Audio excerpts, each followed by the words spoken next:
안녕하세요. 네, 오늘 일단 처음에 형사소송법 선택형부터 시작을 하도록 하겠습니다. 일단 앞에 서브 자료를 중심으로 오늘 진도가 나가도록 할 거예요. 그래서 이제 헌재법과 관련해서 또 위헌결정의 소급요와 관련한 부분입니다. 그래서 이 헌재법이 개정이 되어서 종전에 합헌결정이 있을 때 이 합헌결정 다음 날로부터 위헌결정에 소급효가 미친다라고 하는 것과 관련해서 거기 이제 그림이 돼 있는데 이게 지금 프린트로는 흑백으로 뽑혀가지고 색깔이 안 보이지만 여러분들이 탭으로 노트북으로 보시면은 제가 색깔을 다 바꿔놨어요. 예. 나중에 가서 확인해서 보시면 되겠고요.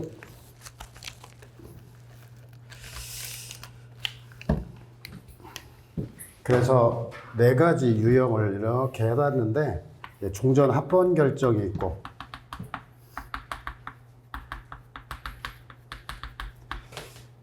그 다음에 다시 위헌 결정이 나오는 시점에서 원래 이제 첫 번째가 기존에 있어서 유죄 확정일이 여기서 이렇게 얘기를 하고 있죠. 여기서 범행을 법하고 여기서 확정된 거. 그러니까 합헌결정 이전에 했던 것은 이건 뭐 간단하게 이 부분에 대해서는 위헌결정에 소급효가 미치지 않는다. 그게 그림 맨 아래쪽에 있어가지고 첫 번째 종전 합헌결정에 이전에 범한 죄가 합헌결정 이전에 유죄가 확정돼 있었을 때 위헌결정에 소급효가 미치지 않아서 재심 청구가 안 된다. 그런데 이제 두 번째가 B가 이제 나오는 유형이 여기서 범행을 했고 그 다음에 이 시점에서 B가 확정이 돼 있을 때 바로 이 확정 판결은 위헌 결정의 소급효, 즉 어떤 위헌 결정된 법령을 적용한 거다 이렇게 표현을 하고 그래서 이 부분에 대해서도 재심 청구가 가능하다로 두 번째까지 이어졌고요.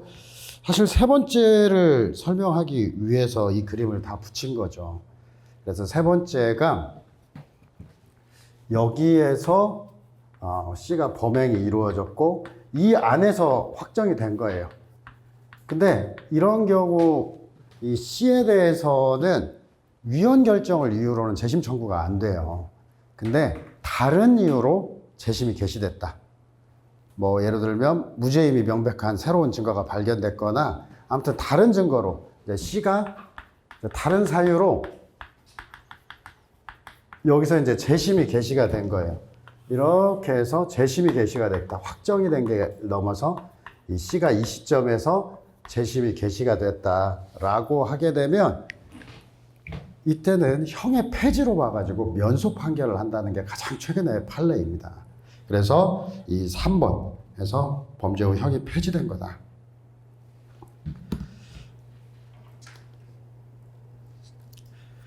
그리고 위쪽 박스로 올라가면은 이게 이제 법전협 시험에서 한번 나왔더라고요. 형사법으로.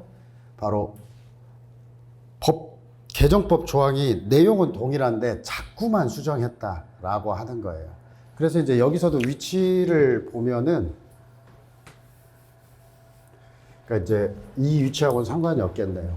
그래서 기존에 있었던 조문 개정 전 법률 조항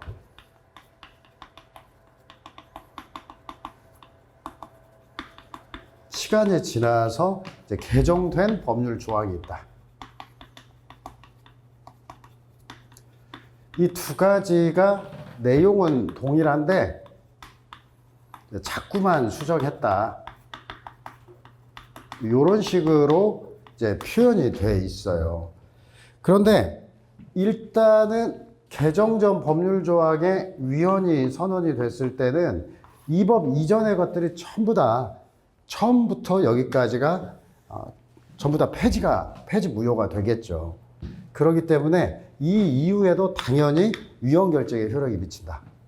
이렇게 이제 얘기를 하고 사실 개정된 법률 조항이 위헌이 선언이 됐을 때가 바로 개정 전 법률 조항의 위헌 결정의 효력이 당연히 미치지 않는다라고 하는 건데 그 사이에 합헌 결정이 있든 없든지 간에 그게 바로 헌재법의 태도. 사실 이 헌재법을 바꿀 때 세미나에 참석한 적이 있어요. 근데 형벌에 대한 위헌 결정 시 소급하의 효력을 상실하는데 해당 법률에 대해서 종전에 합헌 결정이 있었던 경우 그 결정이 있었던 다음 날로 소급하여 효력을 상실한다. 바로 헌재 결정 당시의 시대 상황, 사회적 컨센서스에 따라 위헌 여부에 대한 판단이 달라질 수 있다. 그러니까 예를 들면 혼인빙자 간음죄가 위헌 선언됐어요. 근데 과연 이게 1953년 법 제정 당시에도 우리 사회에서 그걸 위헌이라고 생각했을 거냐. 그 당시에는 오히려 사회적 컨센서스를 더 받아들일 수가 있었다 이거예요. 그래서 만약에 한 1960년 정도에 합헌이 나왔으면 그때까지는 사회적으로 합헌이라고 생각했을 거다.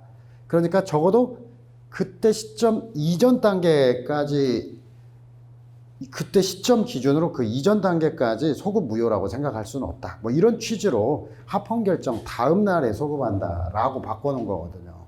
그래서 여기서도 마찬가지로 이렇게 개정된 법이 있다면 요거 별도로 위헌 심사를 해봐야 되지 이 시점의 시대 상황을 모르니까. 그래서 이 시점의 시대 상황을 고려할 필요가 있다. 그래서 개정 후에 개정된 법률 조항에 위헌 결정이 나왔다. 그럼 개정 전 법률 조항에 위헌 결정의 효력이 당연히 미치지 않는다. 이렇게 얘기를 했습니다. 자, 그 다음에 넘어가서 이제 재심에 대한 얘기를 좀 하겠습니다. 형사소송법 420조부터 이제 재심에 대한 규정이 있습니다.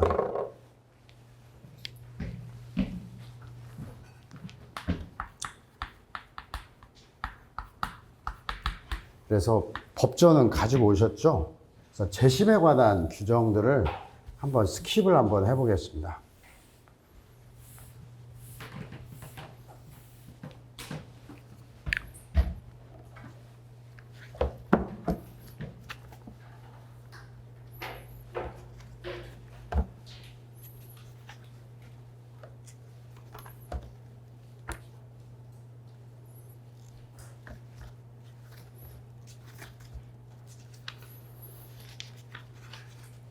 일단 재심 사유가 7가지가 돼 있죠.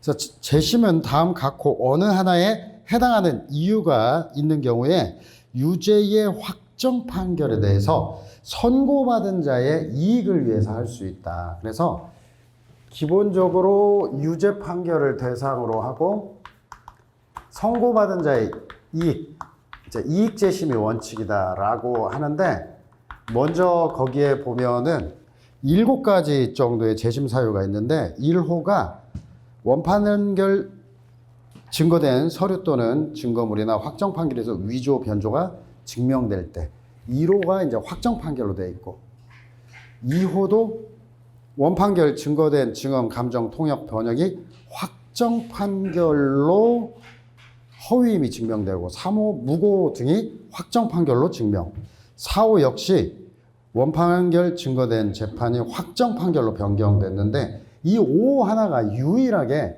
신규형 재심 사유라고 해서 바로 이제 유죄를 선고받은 자에 대해서 무죄, 면소, 형의 면제, 원판결이 인정한 죄보다 경한 죄를 인정할 명백한 증거가 새로 발견된 때 그래서 이 명백한 이걸 이제 증거의 명백성이라고 표현을 하고 새로 발견된 것 증거의 신규성이라고 표현을 합니다. 그다음에 6호에는 저작 특허와 관련해서는 무효의 심결 또는 무효의 판결이 확정되고 이제 7호가 최근에 이제 고문 조작 사건들에 대해서 많이 거론되는 겁니다. 그래서 고문 조작 사건들에 대해서 원판결, 전심 판결 또는 그 판결에 기초된 조사에 관여한 법관, 공소의 제기 또는 공소의 기초가 된 수사에 관여한 검사나 사경이 직무에 관한 죄를 지은 것이 확정 판결로 증명된 때 이때 검사 사경에 대해서 공소가 제기되었을 경우는 원판결이 그 사유를 알지 못한 때로 한정한다. 이 단서가 뭐냐면 이제 기본적으로 뭐 수사기관이 고문 등을 했을 때인데, 이 단서는 당해 판결에서 고문 등이라고 하는 게 드러난 사안, 드러난 경우에는 이 자체가 위수중, 자백배제를 적용했을 거 아닙니까? 그래서 해서 판단을 했기 때문에 그 당시에 이게 드러나지 않았다는 했을 때 그때만 가능하다. 이미 그 상황에서 고문 등에 대해서 반영을 안 했던 그런 사안에만 가능하다라고 하는 거고요.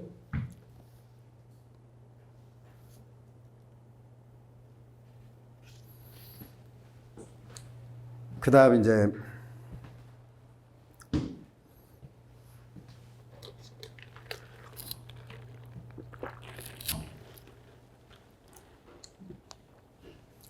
(421조는) 항소 상고기각 판결은 1호, 2호, 7호 이걸 외우라고 하는 건 아니에요. 어떤 원판결 증거가 확정 판결로, 원판결의 증언이 확정 판결로 수사기관이 고문을 했을 때 이때에만 가능하다. 420조 1, 2, 7호는 이 세 가지 사유에 한정해서 재심이 가능하다라고 얘기를 하고 있어요.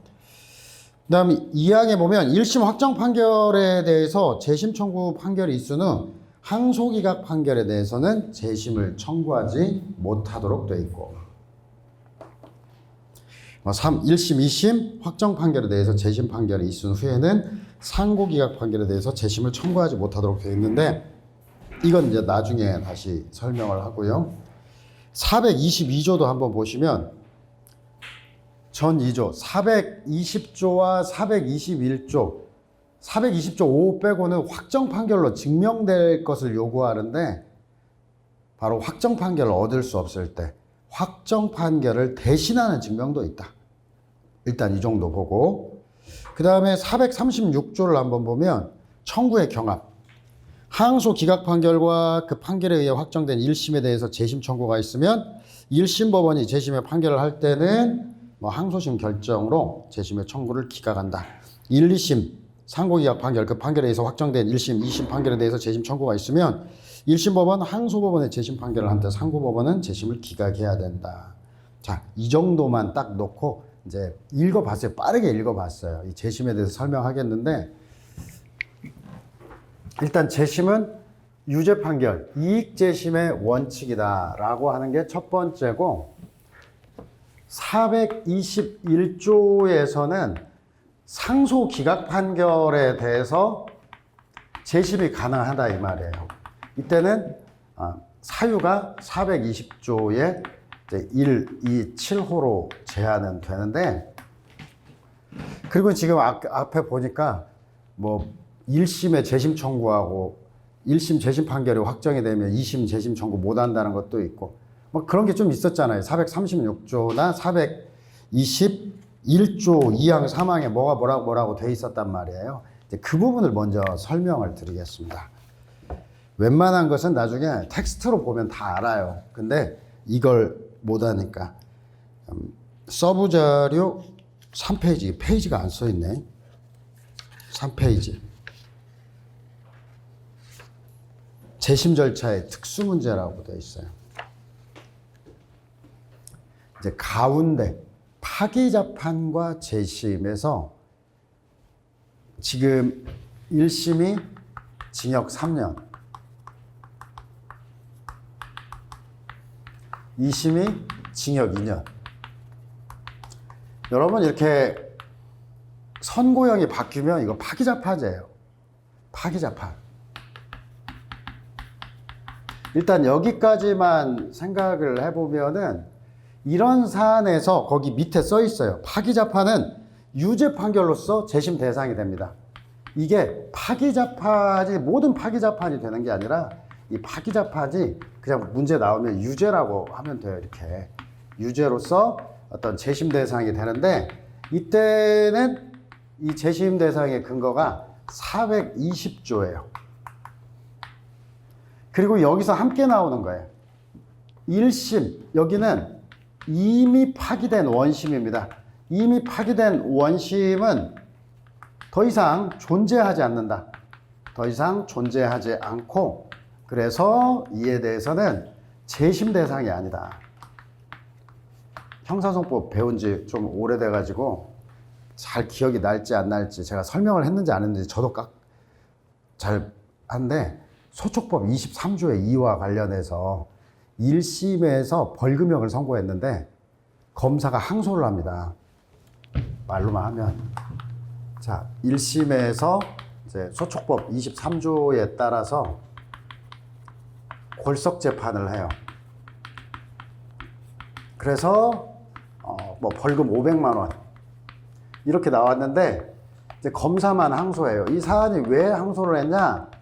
술 먹고 이제 깽판 치고 택시기사 돈 안 주고 때리고 업무 방해하고, 경찰서 가서는 경찰관 또 때리고 공무집행방해. 근데 벌금을 하니까 검사가 이제 좀 열받은 거야. 이거 실형 나와야 된다 해서 혼자 항소를 해요. 그래서 검사만 항소해서 2심이 이제 불출석 재판. 아마 여기 불출석 재판은 형사소송법 365조에 따랐을 확률이 있어요. 정확히 제가 말하진 않겠지만, 뭐 항소심에서 2회 연속 불출석한 경우 피고인의 출석 없이 판결할 수 있는 그런 절차로.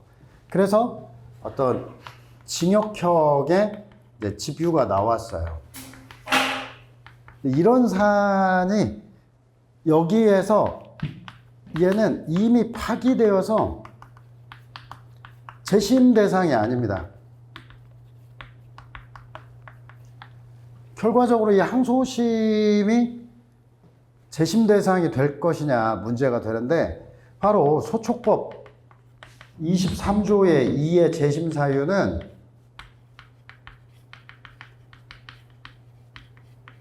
일심이라고 하는 거, 1심을 대상으로 했는데 이 사안에서 최초로 유출을 해서 2심에 대해서 재심 청구를 가능하게 했어요. 근데 23조의 1을 여기다 유출을 한 건데, 이 스타트가 여기에요. 왜 1심에 대해서 소촉법 23조의 3조의 2에 따라 재심을 청구하지 않았을까? 바로 이미 파기되어 버렸기 때문에 그래요. 형량이 바뀌면 이미 파기된 겁니다.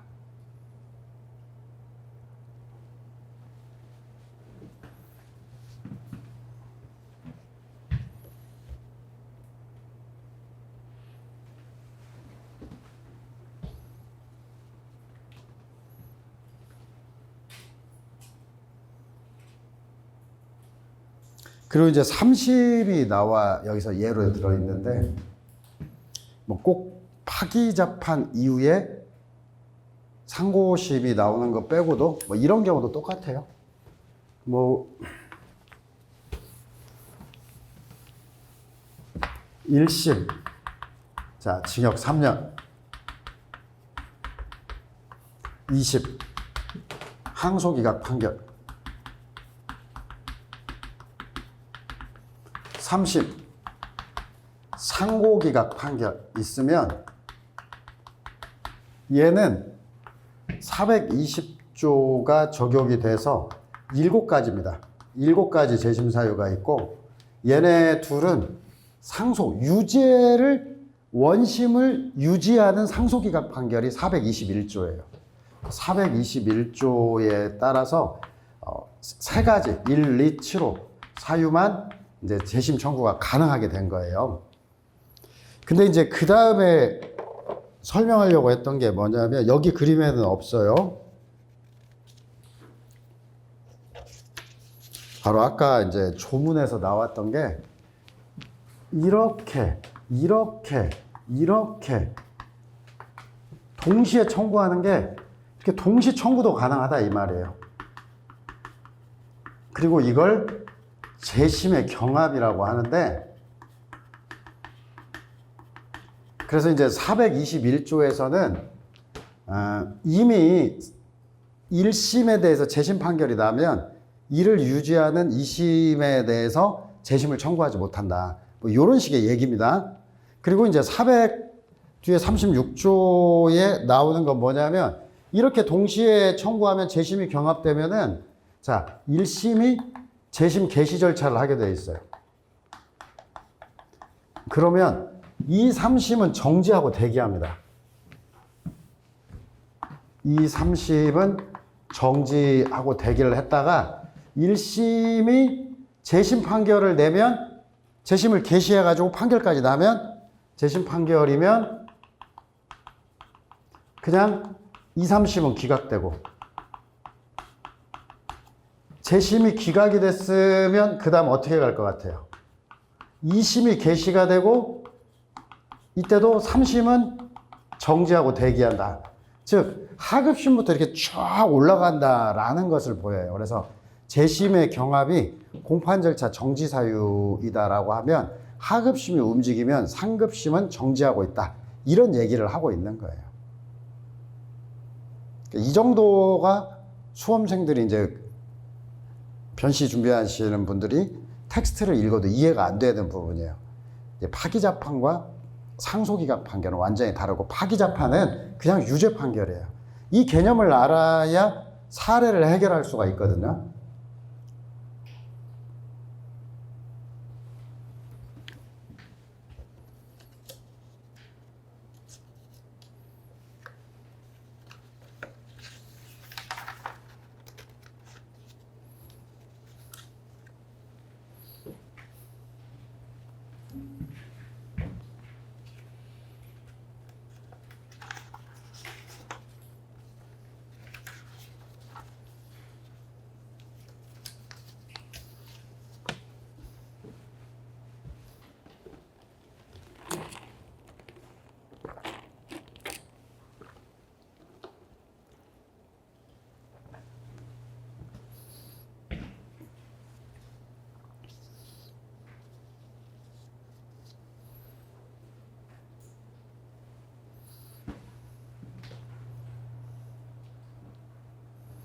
자, 그래서 이제 뭐가 안 보여요?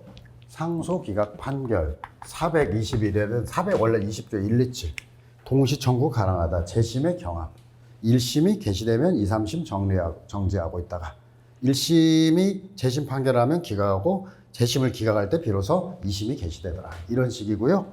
이제 2페이지로 와서 이제 재심 절차는 재심 개시 절차와 심판 절차가 있는데 재심 심판 절차는 그냥 원판결의 신급대로 판단하는 거고 재심 개시 절차에서는 재심 사유의 존부만 보는 거예요. 그래서 재심 개시 절차 페이지 거꾸로 한번 돌아가십시오. 거꾸로 2페이지. 그래서 이제 재심 개시 절차는 뭐 하는 자냐면 420조 각호에 재심 사유만 판단합니다. 인용 가능성은 고려하지 않아요. 이게 재심 개시 절차다.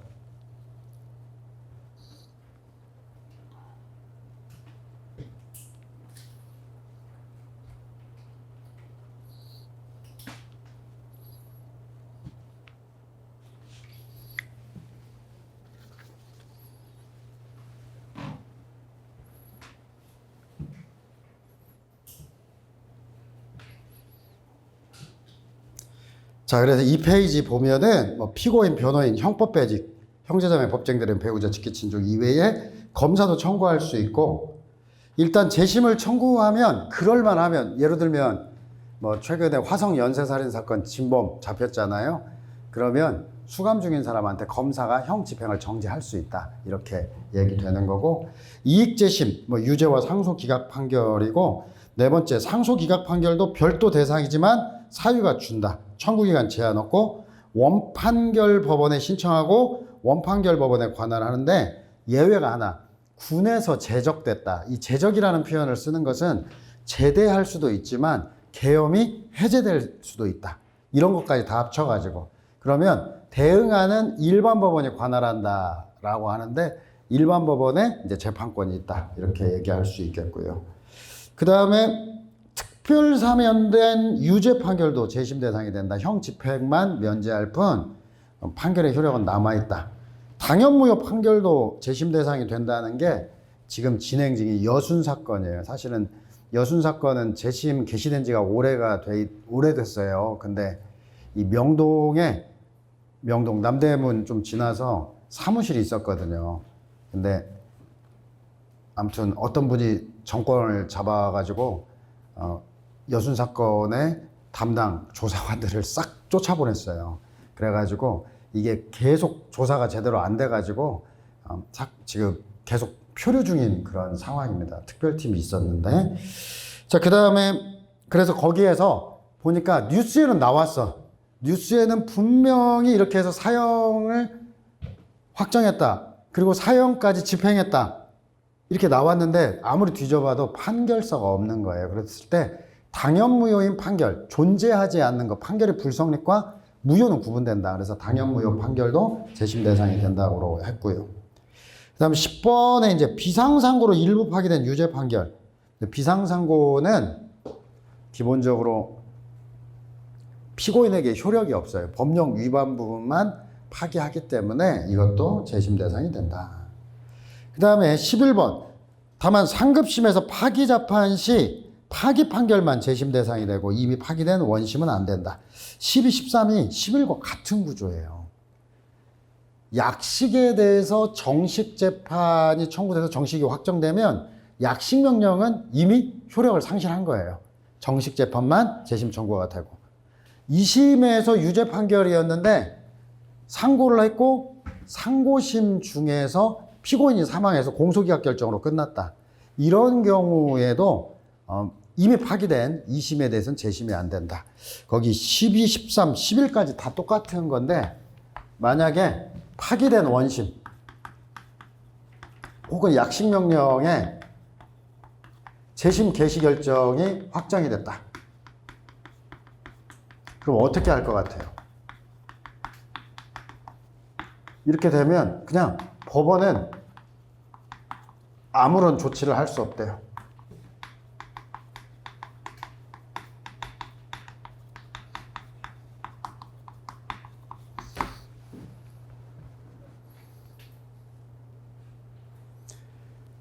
대상이 없어 아무런 조치를 할 수 없다. 뭐 재심 대상 변경 절차도 없고 그래서 아무런 조치를 할 수 없다. 공소사실을 추가할 수도 없고 재심 대상 변경 절차도 없고.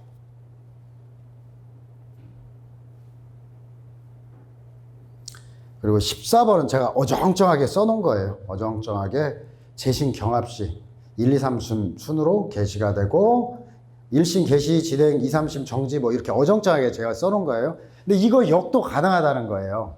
역도 가능한 게 1심이 이미 재심 판결을 했으면 재심 신청을 못한다. 이게 421조 2항 3항 이런 데 써 있는 거예요. 자, 그 다음에 15번 재심 개시 절차에서는 427조 7가지 전부만 판단. 인용 가능성은 판단하지 않고 밑에 재심 결정 즉시 항고 가능하고. 그 다음 넘어가서 옆에 재심 심판 절차는 재심 청구하면은 일단 검사가, 근데 재심이 개시되고 나서 재심 심판 절차로 가게 되면 이제 법원이 형집행을 정지할 수가 있어요. 봐서. 자, 그 다음에 유죄 판결의 당부를 판단. 그러니까 원 판결. 기존의 이 판결이 제대로 됐다, 잘못됐다 이렇게 가는 게 아니라 처음부터 다시 심판한다 라고 얘기하는 거예요. 그냥 인정신문부터 해가지고 다시 심판한다. 자, 유죄 확정 후 절차 무죄 추정 안 되고요. 법원은 직권으로 사실조사 의무가 있긴 한데 요게 바로 직권밖에 없어서 직권발동 촉구의 의미이다. 당사자에게 청구든. 그 다음 5번 법령이 변경된 경우 이걸 잘 쳐야 돼요. 재심 대상 판결과 밑에 재심 판결 당시. 그래서 비교를 해서 생각해 봐야 돼요. 재심 대상이면 과거 거, 재심 판결이면 현재 거. 현재법이 기준이 되고 현재법이 적용이 된다. 그리고 이제 불이익 변경 금지 원칙이 적용이 되는데 재심 대상 판결과 재심 판결 경중만 고려한다는 것은 기존에 집행유예를 받았는데 기간이 지나버렸어요. 근데 이 집행유예 판결에서 이미 기간이 지나서 형 선고가 효력이 없는데 재심 판결에서 벌금형을 선고한 거 상관없다는 거예요. 그 사이에 벌어진 일들은 고려하지 않는다. 그 다음에 뭐 공소 취소 불가, 증거 보전도 안 되고 재심은 취하도 가능하나 재심 판결 선고 전에 선고 후에는 불가능하다는 것도 있고 10번의 유무죄 형식 재판 신급에 맞게 상소도 가능하고 영장 발부도 가능하다. 12번 하나만 더 보겠습니다. 특별 사면으로 형선고의 효력이 상실된 유죄 판결에 대해서 재심 심판 결과 다시 유죄가 인정되면 어떻게 할 거냐. 그때는 주문이 형선고를 하지 아니한다라고 할 수밖에 없대요. 왜? 불이익 변경 금지 원칙 때문에. 그래서 특별 사면된 유죄 판결, 재심 결과 다시 유죄가 인정된다라고 하면 그때는 형선고를 하지 아니한다는 주문. 참고로 형사소송법 326조의 이 면소 사유로서 사면이라고 하는 것은 일반 사면만을 의미하죠.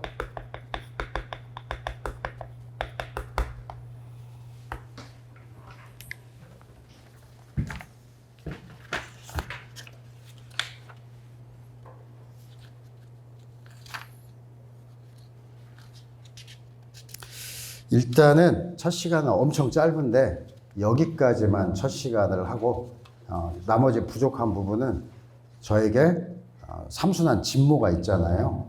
진모에 여러분 정리 자료 같은 경우 제가 요즘 미쳐가지고 혼자 PPT 계속 그리고 있어요. 근데 왜 하지? 근데 한번 그리기 시작하니까 손을 뗄 수가 없는 거예요. 그래서 계속 그리고 있으니까 아무튼 그건 앞으로 제가 여러분들에게 맛보기로 보여드릴 겁니다. 지금은 맛보기고요. 앞으로 드릴 겁니다. 네, 잠시 쉬겠습니다.